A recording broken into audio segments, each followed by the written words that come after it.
Hey, what's up mga pre? Another day and another update na naman tayo dito sa Legend of Ymir kung paano nga ba daw tayo makakapag-earn dito ng Wimex token. So tapusin nyo tong video na to guys para magkaroon kayo ng idea kung paano nga ba tayo makakapag-earn ng Wimex token dito sa Legend of Ymir. Pero bago tayo magpapatuloy dyan guys, intro muna tayo.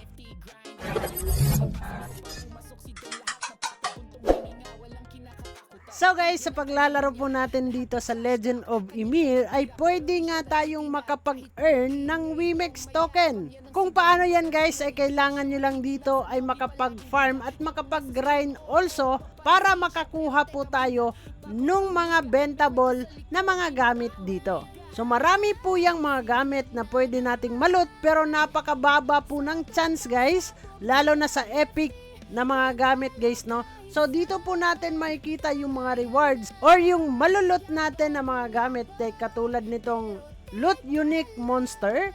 So click po natin yan and then dito guys meron po yung mga epic na gamit na pwede nga na possible yan natin makuha guys. And then sa pag-click po natin yan, so nasa mga 2,000 Wimex token lang naman yan. So napakalaking amount na makukuha po natin kung tayo ay maswerte na makakapag-loot nito guys no. So hindi lang naman yung mga epic guys, marami pa namang pwede nating malot dito guys. And syempre dito sa kanila mapa, dito po tayo possible na makakakuha ng bentable na mga item dito sa Canyon of the World 3, dito sa Crossroads guys, and Vale of Ragnarok. Dyan yung nakikitaan natin guys no. Hindi ko alam kasi wala pa akong idea sa ibang mapa guys kung meron nga bang nalalaglagan ng mga items po dito. And dito naman tayo guys sa expedition. Dito sa mga boss or dito tayo sa boss, raid at season guys, meron po din yung mga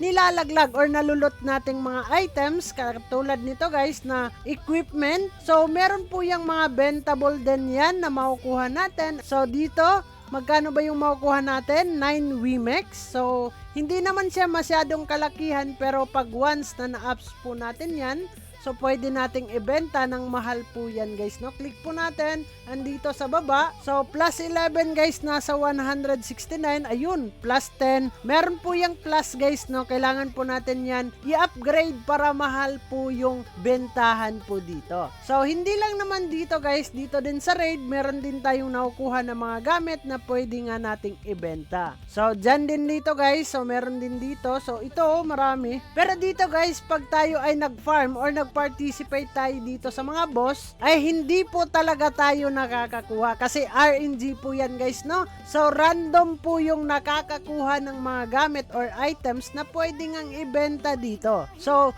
pag once na pinanganak kang swerte guys at marami kang kasortihan sa buhay, why not? Baka ikaw yung next na makakakuha ng mga epic na items po dito. So punta lang kayo dito sa Region Trade guys. So dito nyo nakikita lahat ng mga binibenta at syempre yung mga binibenta din natin also kung meron man tayong mabibenta dito. So click po natin Region Trade. So marami po yung mga gamit guys oh. So hindi lang yan nag-iisa at hindi po limited yung nakukuha nating item. So marami at hindi posible guys na isa ka sa mga makakakuha nitong mga item na to guys no. Pero sa akin guys, umabot na lang tayo ng level 45 ay hindi pa din ako nakakakuha ng bentable na item. Napakamalas naman ni Dong Ayan, bakit nagkaganito pa? So guys, in the next update po natin dito sa Legend of Ymir ay magkakaroon naman tayo ng tutorial kung paano nga ba natin mailalabas yung Wimex token dito sa endgame or dun sa ating wallet at papunta namang GCash guys no. So abangan nyo po yan, kaya wag nyong kalimutan mag-click subscribe and click the notification bell